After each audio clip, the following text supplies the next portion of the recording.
இப்போ தீப பூஜை ஆரம்பிக்கிறோம். தீபத்தில் அம்பாள் ஆகமனம் பண்ண போகிறேன். 9 துர்க்கை இருக்காங்க.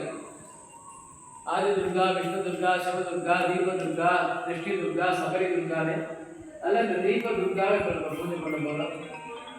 முதல்ல இங்கே ஆரம்பிக்கிறதுனால இன்னைக்கு மகாலட்சுமியினுடைய மூலமந்திர அஷ்டோத்திரம், அந்த அஷ்டோத்தை சொல்லி இப்போ அர்ச்சனை பண்ணிட்டு அதன் பிறகு இந்த தமிழ் மொழியினுடைய போற்றி பாடலையும் சுவாமிக்கு நமஸ்காரம் பண்ணி சமர்ப்பிக்க இருக்கும்.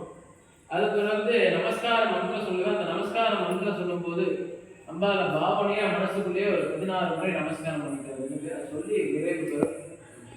இதெல்லாம் தீப பூஜை வந்து பண்றதா இருந்தா குறைஞ்சபட்சம் 6 மணி நேரம் நிறைய பண்றதா இருந்தா. இன்னும் சொல்ல போனா அம்பாள் ஆசீர்வாதத்துல இந்த நேரம் சரியான ஒரு காலம் உங்களுக்கு எல்லாம் நல்லா அமைஞ்சிருக்கும். துவக்கம்ங்கிறது ரொம்ப பலமா இருக்கும்.